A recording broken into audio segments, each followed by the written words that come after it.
예수님은 진리의 말씀, 성령의 검으로 뱀의 세력들을 진멸하는 영적인 전쟁, 구원의 전쟁, 하나님의 전쟁의 총사령관이 되십니다. 그리고 우리 주님은 절대로 지지 않습니다.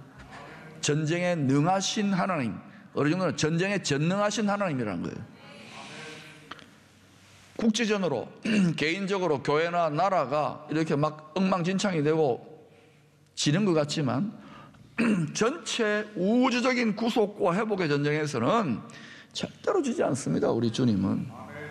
그 여러분이 뭐 믿음에서 떠나는 사람들을 보거나 예수 믿는 사람이 자살을 하거나 교회가 풍지박산이 나거나 이런 걸 보고 막 왜 교회가 왜 이러나, 우리가 지는 건가, 세상이 거꾸로 돌아가고 우리가 코너로 몰리고 그럴 때 속으면 안 돼요. 전체 전선은 하나님이 졸지도 주무시지도 않냐고 마치 모세가 아말렉 자신의 백성들의 전투에 손을 들고 계시는 것처럼, 모세는 사람이니까 피곤하니까 앉아가지고 손도 받쳐주지만 예수님은 사람임과 동시에 완전한 하나님이시기 때문에 손을 내리지 않으세요. 이길 수밖에 없습니다. 이 전쟁은 반드시, 이 구원의 전쟁, 회복의 전쟁은 반드시 여자의 후손들, 그리스도의 군사들, 하나님의 군대가 이기게 되어 있어요. 모든 군대는 필승의 신념이 있어야 되는 거예요. 싸움터에 나가는 군인이 아유 지는데 이래버리면 그거는 싸울 필요도 없어요. 벌써 어때요? 딱 이 뭐 격투기 선수들 딱 눈빛 보면 어때요? 딱 꼬리 내리면 어때요? 이건 끝난 거예요. 그때는 어때요? 겁이 나더라도 이래야 되는 거예요. 그건 싸울 필요도 없는 거예요. 바울은 이 목회 서신을 당시 세계 최강의 로마 군단 중에서도 최정예 황제의 친위부대, 황제의 친위부대니까 얼마나 잘하겠습니까? 얼마나 막강했습니까? 그 친위부대에 의해서 가택연금된 상태입니다. 지금 그걸 감옥이라는 거예요. 그 옥중, 그 감옥 속에서 에베소의 성도들에게 편지를 보내는데, 그 편지를 보내는 환경이 바울은 눈만 뜨면 어때요? 누구 봅니까? 모델들, 패션 모델들을 봅니까? 눈만 뜨면 뭐 유대 랍비들을 보면 그게 아니에요. 눈만 뜨면 세계 최강의 전신 무장을, 완전 군장을 한 로마 최강의 군대들을 보는 거예요. 이런 상황 속에서 바울이 성령의 감동을 따라서 에베소서의 주제가 교회론입니다. 쭉 설명해 가다가 결론적으로 그 로마 군병들의 모습 속에서 지상에 존재하는 교회, 지상에 존재하는 성도들은 멸망길로 달려가게 하는 악의 세력, 죄악의 배후 세력들과 투쟁하고 싸우는 소위 전투하는 교회라는 거예요. 그래서 The Church Militant, 전투하는 교회를 말하고 있는 거예요. 이 전투는 그러나 총칼의 전쟁이나 과격한 전쟁이라기보다는 쉬지 않는 영적인 세계에, 보이지 않는 세계에 일어나는 전쟁이에요. 지금 여러분 우리 대한민국이나 전 세계, 미국도 보니까 막 어마어마한 정신의 전쟁, 영적 전쟁이 일어나고 있어요. 그런데 여러분이 이걸 눈에 보이는 세계, 그저 초막에 여러분의 관심이 집중되어 있으면 전혀 느끼지를 못할 거예요. 10절부터 이 전투하는 교회론을 설명합니다. 끝으로 너희가 주 안에서와 그 힘의 능력으로 강건하여 지고. 왜 주 안에서? 우리가 주님 안에, 주님의 능력 안에, 지혜 안에, 사랑 안에 거해야 돼요. 그래서 성령의 능력, 성령의 충만함으로, 오직 성령의 충만한 능력으로 강해져야, 이건 육체적인 힘도 있지만 이 사람이 정신이 강하고, 그죠? 영적인 능력이 강해져야 되는 거예요. 그러면 이 배후 세력들, 사탄, 마귀, 뱀의 그를 따르는 세력들과의 영적인 싸움에서, 구원의 전쟁, 회복의 전쟁, 자식들 살리기 위한 전쟁에서 능히 대적하고 이길 수 있다는 말입니다. 여러분, 약하면 안 돼요. 믿음이 강해야 됩니다. 물론 처음부터 믿음이 강할 수는 없어요. 믿음이 자꾸 뿌리를 내려야 되는 거예요. 물을 주고 걸음을 주고 해가지고 자꾸 지금 이게 뭐냐? 자꾸 믿음을 북돋워 주는 거예요. 그런 뿌리가 점점 깊이 내립니다. 여러분, 한 교회를 또는 신앙생활을 30년, 40년, 50년, 70년 하신 분들을 절대로 과소평가하면 안 됩니다. 아마 여기 지금 신앙생활 한 지 뭐 1년, 2년, 3년 미만의 분들은 파닥파닥파닥 할 거예요. 오늘도 주일날 예배 드리러 오려고 하는데 전화 왔지요? 야, 날씨 너무 좋다. 등산 가자. 갈등인데 가정의 평화를 위해서 나와주신 분 아직은 그런 뿌리가 약해요. 이해합니다. 저도 그랬어요. 또 오니까 뭐 고생도 낙이다 그러고 뭐.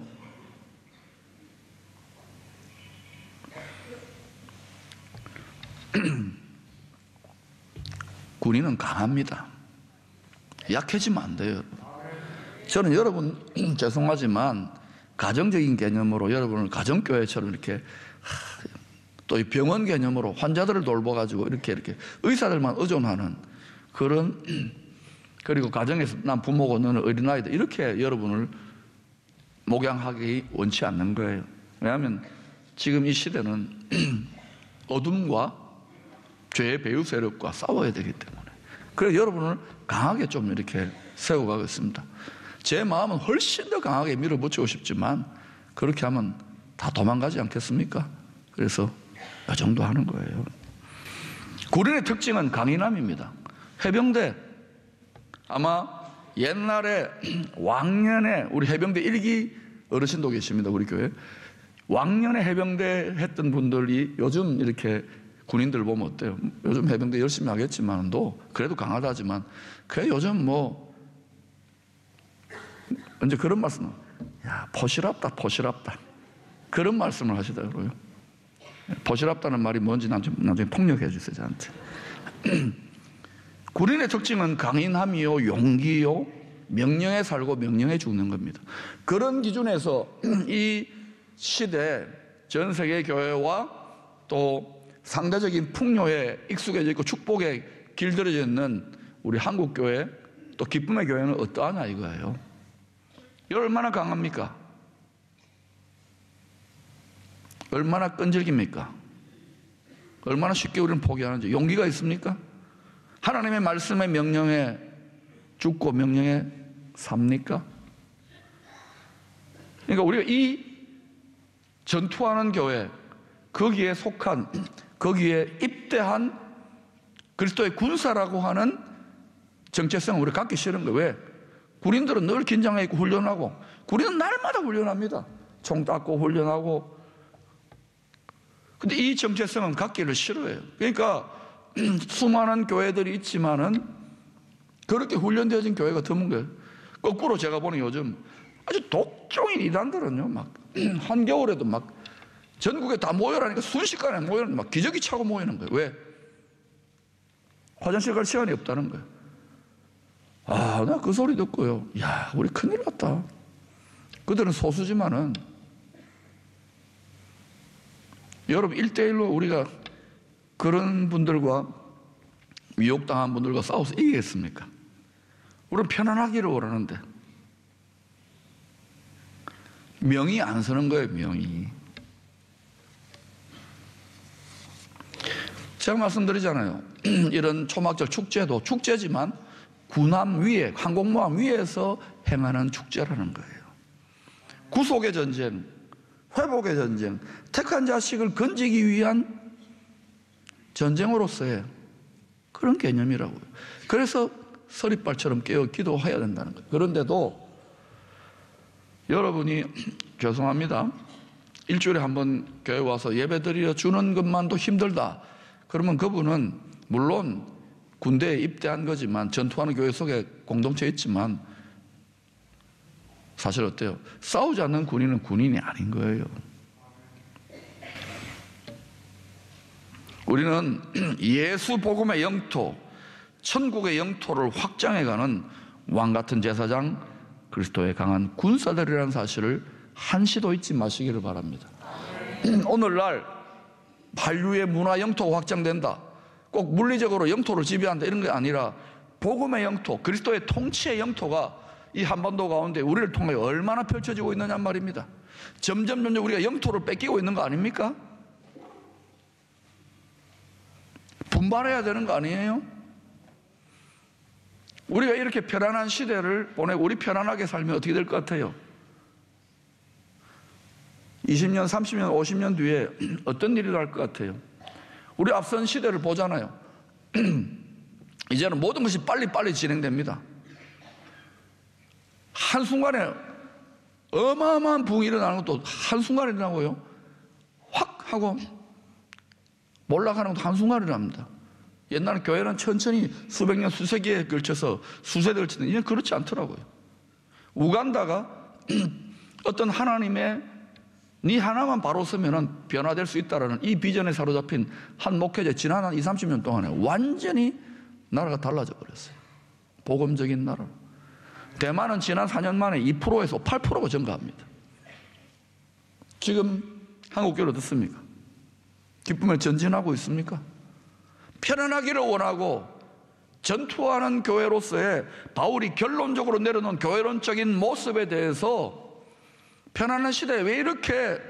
라고 저항하는 성도들의 모습 속에서 이 구속의 전쟁, 택한 자식 건지기 위한 아버지의 마음을 따라서 이것을 이기게 만들려고 하는 장수의 마음은 얼마나 안타깝겠느냐 이거예요. 아니, 총사령관 되시는 주님의 모습 얼마나 안타깝겠느냐는 거예요.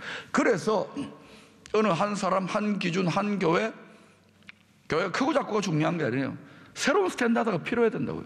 이래야 되고 복음의 영토가 확장돼야 되는 거 아닙니까? 그냥 되는 게 아니라고요. 고생이 따릅니다. 영적인 싸움이 있어요. 따라합시다. 고생도 낙이다, 싸움도 낙이다. 백전노장들을 보세요. 편안하면 오히려 건질건질해요. 그분들은. 계속해서 11절은 구원의 전쟁으로 부름받은 그리스도의 군사들은 완전 무장을 갖추고 임전태세로 준비되어질 때 능히 대적하여 이길 수 있다는 겁니다. 마귀의 관계를 능히 대적하기 위하여 하나님의 전신갑주를 입으라. 여러분, 이것은 보이지 않는 싸움이기 때문에 24시간 계속됩니다. 집에 가면 여러분 무장해제, 여러분 집에서 많이 싸우지요. 저는 어떨 때요, 교회에서 열심히 탁 이렇게 딱 이렇게 양복 입고 탁 설교하고 이러고 가는데 집에 가면 좀 편안한 곳 아닙니까? 그런데 그날따라 집에 들어가면은 오늘 좀 잔소리 듣게 야단 맞겠다 이런 느낌이 와요. 쎄한 분위기가 느껴지잖아요. 우리 특별히 남자분들. 그때 제가 문 앞에서 이렇게 기도한 적이 있어요. 하나님, 오늘 평화를 지켜주시옵소서. 그리고 옷도 얌전하게 입고 조신하게 탁 양말도 탁 해가지고 탁 빨래통에 넣어 놓아요. 그리고 탁 조용히 밥을 먹습니다. 근데 이 쎄한 분위기 있습니다. 독특한 분위기가 있습니다. 그 딱 이렇게 무장을 하는데도요, 이게 1초 상간에 훅 뭐가 들어와요. 그러면 뒤에 말은 생략. 알면서 당하는 거예요. 가정이 여러분, 1년에 여러분 10만 쌍 이상이 이혼합니다. 뭐 기업이 망하고 뭐 식당이 문을 닫고 교회가 문 닫는 거하고는 달라요. 가정은 근간이에요, 근간. 그래, 여러분 왜 그러냐? 가정에 무장 해제를 해버린 거예요. 성도들조차. 그러면 안 돼요. 마귀는 관계라는 것은 헬라 원어가 메소데이아스, 영어로 메소드, 방법이 이 메소데이아스에서 파생되어 옵니다. 헬라 원어에서. 마귀는 수단 방법을 안 가려요. 이놈들은 도적질하고 죽이고 멸망시키기 위해서 특별히 교회와 신실하게 깨어있는 성령 충만한 성도들이 승리하지 못하도록, 형통하지 못하도록, 축복받지 못하도록, 치유받지 못하도록, 천국의 능력을 누려서 거룩한 나라가 부국강병하지 못하도록 수단 방법을 안 가려요. 어느 정도로 수단 방법을 안 가느냐? 생명을 다하여, 마음을 다하여, 뜻을 다하여, 힘을 다하여 우리를 도적죄로 죽여 멸망시키려고 합니다. 얼마 전에 우리 미얀마의 원성교사님 지난 6년간 이제 기본 사역, 하나님이 아주 은혜 가운데 이 사역의 이제 기본 준비가 다 되어졌어요. 언어도, 문화적인 적용도, 가족도, 또 시설도 다 준비가 되어졌습니다. 저한테, 제가 이제 같이 있었던 부교육자고 제가 때로는 야단도 치고 축복도 하고 또 서로 격려도 하고 그러는데, 제가 보니까 이제 본격적인 새로운 다른 차원으로 구원의 전쟁을 치를 것 같은 거예요. 그래서 제가 그랬어요. 원성교사, 이제 새로운 차원으로 나아가는데 우리 결단하자. 나도 마찬가지인데 1초도 방심하면 안 된다. 영원한 천국에 갈 때까지 1초도 방심하면 안 돼. 한 방에 훅 가는 수가 있어. 여러분, 간간히 들려오는 선교사나 목사님들이나 또 교회 지도자들, 성도들, 교회 지도자들, 주님을 위해 일생 헌신하는 사람도 뭐 성적으로 한 방에 타락되고 물질 문제로 넘어지고 명예 문제로 넘어지는데, 하물며 여러분 지난 한 주간도 훅 갔다가 그냥 모르니까 그냥 시침이 뚝 떼고 오신 분들 회개하셔야 돼요. 악하고 음란한 세대 속을 살아가고 있습니다. 교회는 폐잔병들의 예배에 처소가 돼서는 안 돼요. 승전보를 안고 승리의식을 갖고 오른 주님을 위하여 힘이 불끈불끈 나는 용사들의 예배의 전당이 되어야 될 줄로 믿습니다. 위로만 하고 상처만 싸매어주는 자리가 아니라 다시금 나가서 싸워 이길 수 있는 하나님의 권능을 덧입는 예배의 자리가 되어야 되는 거예요. 이거 나이도 없어요. 목사님 난 다리가 아파서 기도할 수 있잖아요. 직분에는 은퇴가 있어도 택한 자식을 건져내는 아버지의 구원의 전쟁에서는 은퇴 없어요. 아버지의 마음을 느끼면은, 만약 그것이 여러분의 친자식이라면 어떻게 하시겠어요? 우리가 얼마나 아버지의 마음에서 동떨어, 그런데도 아버지 마음 다 아세요? 그러니 끝까지 방심하면 안 돼요. 12절에서 다시 한번 여자의 후손된 성도들이 이 땅에서 싸워야만 하는 구원의 전쟁의 주적을 분명하게 설명합니다. 우리의 씨름은 혈과 육을 상대하는 것이 아니라는 거예요. 영적이라는 거예요. 혈과 육은 만져지고 보이잖아요. 아니요, 통치자들과 권세들과 하늘에 있는 악의 영들을 상대합니다. 이 통치자, 권세, 하늘에 있는 악의 영들, 이건 다 뭐냐면은 하나님의 나라의 천군 천사들도 다 질서와 이 체계와 계층들이 있습니다. 마찬가지로 이 사단의 어둠의 나라의 왕국도 다 이 계급이라든지 계층들이 있는 거예요. 그들이 교묘하게 온 천하를 꿰어가지고 작전회의를 어마어마하게 합니다. 이렇게 해가지고 이게 막 영토가 확장되지 못하게, 하나님 나라 확장되지 못하게. 지금 여러분, 우리는 민족과 열방으로 아시아와 제3세 육군의 위대한 알곡의 부흥을 외치고 있어요. 이게 일어나면 어떻게 되겠습니까? 그쪽의 나라에 대해서는 치명타가 되는 거예요. 그러니까 어때요? 블랙리스트에 영순위가 누가 되어 있을까요? 여러분, 여기 그냥 서 있는 것 같지만 만약에 하늘에 있는 우리의 영원한 주적, 땅의 주적은 달라집니다만 영원한 주적에게 치명타를 가하고 있다면은 보이지 않는 세계에서 많은 싸움들을 하게 돼요. 여러분 기도해 주셔야 돼요. 그런데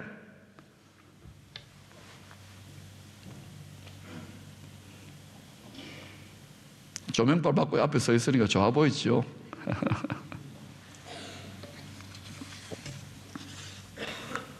이 본질은 영적입니다. 이 영적 전쟁의 주적은 타락하고 부패한 우리의 탐심, 우리 죄성의 야수를 부추겨서 멸망길로 끌고 가려는 사탄의 세력입니다. 어떤 의미에서 사탄을 사탄아 물러가라 한다고 물러가는 게 아니에요. 사탄을 물러가라 많이 하지만 그대로 있잖아요.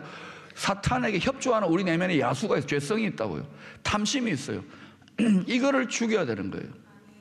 창세기 32장에서 야곱이 움켜쥐는 자, 속임수의 천재입니다. 어디에서 살아남는 야곱인데, 야곱이 하나님의 섭리 속에 코너로 몰려가지고 자기 형님은 동족 상쟁의 비극으로 자기 수하에 있는 군사들을 이끌고 죽이러 온 동생을, 자기를 속였던, 열받아가지고 죽이러 올 때에 그 현장으로 나아가기 전에 야곱이 마하나임, 하나님의 군대 천군들을 보았던 거예요. 영안이 열려가지고. 그리고 나아가니 이제 꼼짝없이 죽게 돼요. 다 앞서 내보내고는 혼자 하나님을 대면하는데 갑자기 어떤 사람이 훅 나와요. 그 사람 붙잡고 씨름을 걸어오는 씨름을 했어요. 그게 영적인 씨름, 여기서 말하는 씨름이에요. 이 씨름의 본질은 여러분, 우리가 마귀하고 씨름하는 게 아니에요. 하나님하고 씨름을 하는데 야곱이 어떻게 됩니까? 환도뼈가 어그러지잖아요. 허벅다리 여기 골반뼈가 이렇게 어긋나버리는, 삐어버리는 거예요. 그럼 여러분, 몸을 지탱한 골반뼈가 삐어지면 이렇게 걷습니다. 야곱이 교만하고 자기가 자기 힘으로 해보겠다는 자기의 자아, 탐심, 정욕의 환도뼈가 어그러져 버리는 거예요. 자아에다 죽어버리는 거예요. 자기 내면에 야수가 죽는 거예요. 그때 야곱, 속이는 자, 교활한 자, 움켜쥐는 자가 변하여서 이스라엘, 하나님과 사람으로 겨루어 이긴 자, 다시 말하면 천하무적 세상이 감당할 수 없는 자가 되는 거예요. 누가 이 세상에 제일 강한 자인가? 자기 자신을 이기는 자예요. 여러분 자신을 어떻게 이기느냐? 여러분 속에 또한 존재하는 내면의 야수, 또 다른 나를 죽이는 거예요. 그래서 바울이 날마다 죽노라, 이게 되지 않으면 여러분은 결코 원수마귀 아무리 사탄아 물러가자 하더라도 예사로 들락날락거리고 괴롭힐 겁니다. 그러나 여러분이 불활란과 고통 속에 있더라도 내 이 자아의 환도뼈, 자아의 허벅다리 뼈가 어긋날 정도로 그렇게 하고서는 하나님의 뜻대로 딱 날마다 이제는 이 수준으로 날마다 내 탐심을 죽이는 수준으로 살면은 여러분, 그때부터 어떤 일이 나냐?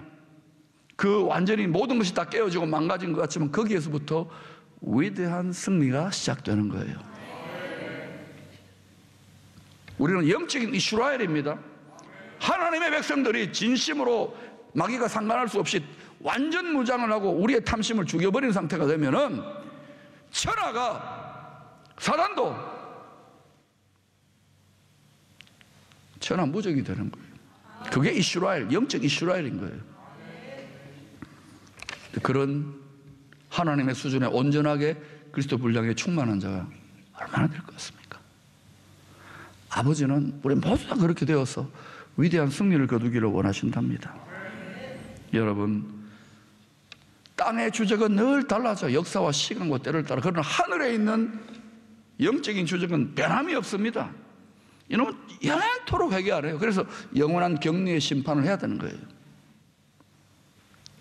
베드로전서 5장 8절은 근신하라, 깨어라, 너희 대적 마귀가 우는 사자같이 두루 다니며 삼킬 자를 찾는다고. 해볼까요? 우는 사자. 으아!